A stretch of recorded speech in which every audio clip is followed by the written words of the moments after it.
You've described the resistance committees as the revolutionary soul of that movement. What made them so powerful and so inspiring? I think the committees are every revolution's heartbeat.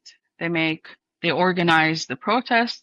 They give you the locations. They make sure you are protected. They do protect you once you abide by their, whether you do abide or not by the, what, the way they're organizing things. I think they embodied what real democracy is. To sum it up, I think all these committees, they did what the governments can't do, and they really used the youth to really bring Umar Bashir down. It's how this was done, is through these committees, resistance committees that were around. They did things silently, quietly, but extremely powerfully, as we can see. And if it wasn't for them, I don't think this revolution, the military sit, and all this other stuff would have came about, to be honest with you. What type of work would these committees do, just to give an example? Like I said, they organize the protests, even to the point that they do the flyers. They have team leads. It's like a whole organization of things. They give you a spot to meet up, where you're gonna head to, the whole map of where you're gonna go. They have their own teams to make sure you are protected by, like, keeping a lookout on the streets and stuff like that. And honestly, how I dealt with my project is having it as a small resistance community, because the people who were interested in my Martyr's graffiti project, the way they came to me and presented their interest, I would say no in the beginning, because honestly, at the beginning, I really thought I was gonna go about and paint everyone by myself and go home. But they did come up to me and said, "You do need protection, and we're here to protect you." And that's how we came a team. I put my life into 8 to 10 people that I've never met before, and we don't know each other, and they did the same. We just basically trusted our lives, and we protected each other, and we would plan out how to paint and how to go to these neighborhoods, and who's going to drive, who's going to come out, who's going to keep on a lookout, who's going to talk to the parents. Yeah. It had to be that way. It had to be these organizations, these committees. Otherwise, there's so many people around. There's so many, like I said, so many issues people are fighting for, but they brought everyone together and really made them focus on the cause and why we need to come together for this one problem, which is Umar Bashir and his Islamic regime. They need to be out. That's all. You've said that just existing as a woman in public in Sudan is an act of resistance in one of your interviews. And how did the revolution open or suspend those gendered boundaries in your mind? I saw a great shift before the revolution, when I was painting these Sudanese icons that contributed to society, versus when the revolution came about and I started doing portraits of martyrs. I saw it and I felt it and I heard it, that shift on how people view me. Before the revolution, I had comments on my social media saying things like, "Oh, don't bring these European traditions and art forms to us." I'm like, what does that even mean? Bring this European art form? It's just art, you know what I mean? But I think they were talking about the fact that I was a female and I was just painting away in the streets freely. And there's certain occupations that women carry out in the streets, especially in Sudan. You have the tea ladies, for example.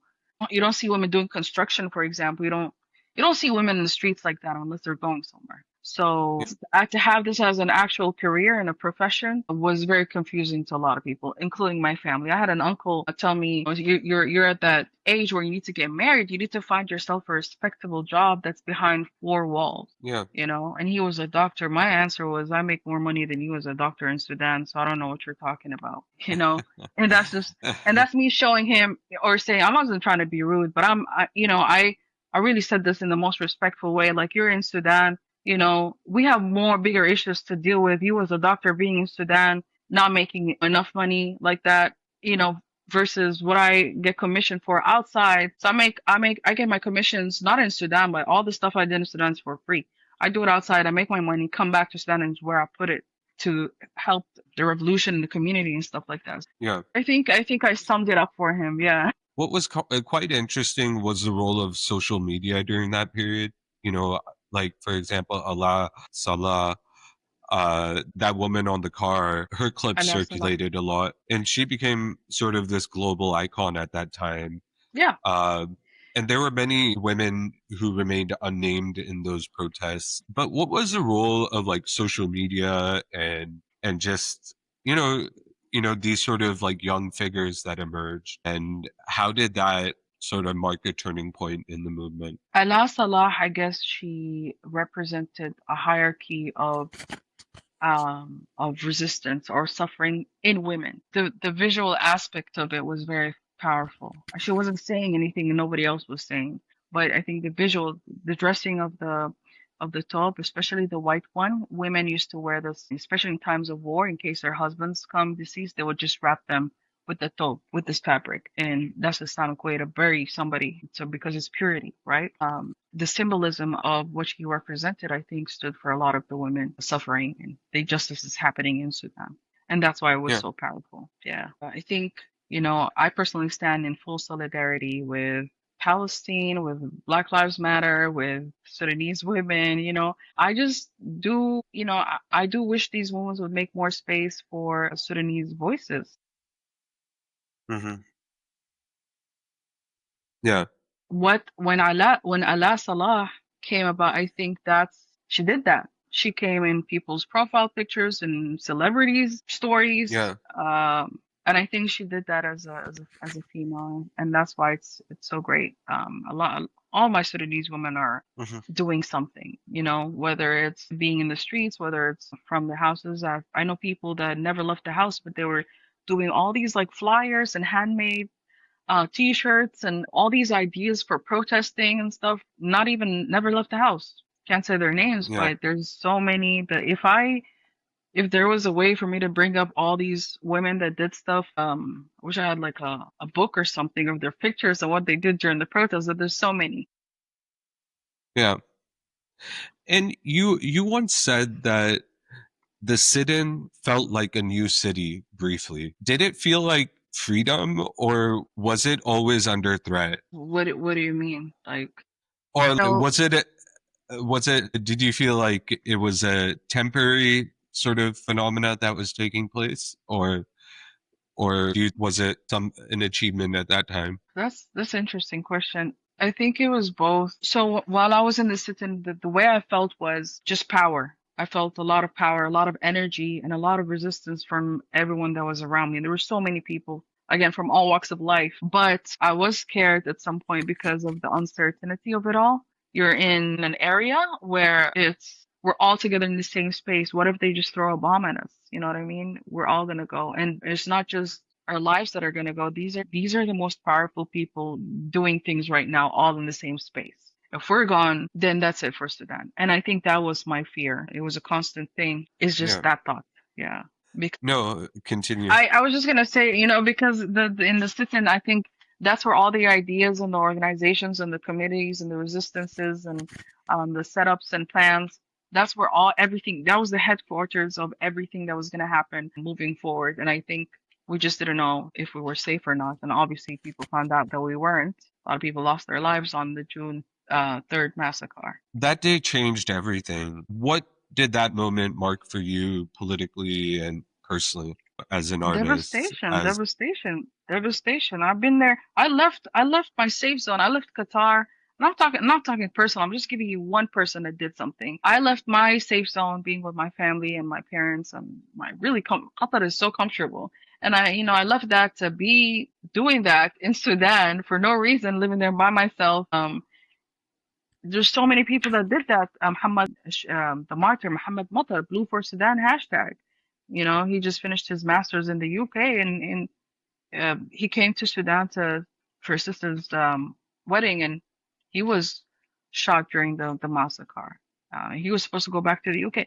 There's so many people, but being there for such a long time and doing something, getting up every day and going out to paint, and then having the energy to do that again, and then it's not painting. It wasn't just painting. It was meeting the family, talking to the mother, and the mother's freaking out because they just shot or bombed their son or her daughter, or it could be the mother who was killed. Just to be in a house like that where the silence was so uncomfortable because of there was so much sadness and loss, and then having the strength to do that again the next day to go another house. We did 40 martyrs, and then coming to the sit-in where I'm like, okay, we're almost there. We're almost there. I was just sitting there waiting for. I stopped painting at that point. Really, I was doing it in the beginning, but then I stopped painting because I really thought this was it. It's gonna. This is where there's a happy ending here somewhere, and for the massacre to happen, Yeah. it was a huge hit.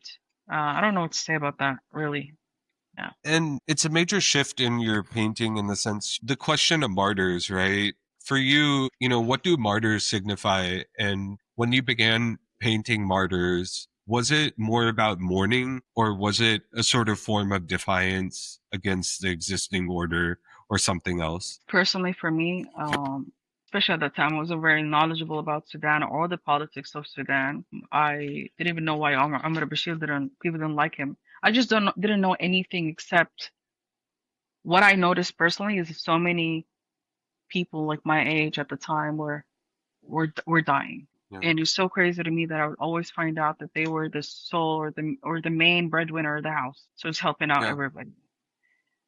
It's always somebody who's going to college or studying and doing something, and for them to be killed and then to come up as a number on a major TV channel was the injust that's all the injustice I needed to know, and that's where I wanted to paint them. So I wanted to force people to see them because the media wasn't doing it for us. I just don't want to just see a picture of him in college back in the day. I want to see him today, and I want to know where he lives. Like, I want people to know where this person lived. I wanted them to envision everything. And once we started doing some martyrs' houses, people knew that this was the martyrs' house, and people started contributing financially and also emotionally. All the women in the area would come and sit with the mother all day and console her and stuff like that. So that's really what I was against. Is don't why are you killing people? They're protesting peacefully, and it's just for the price of bread or whatever.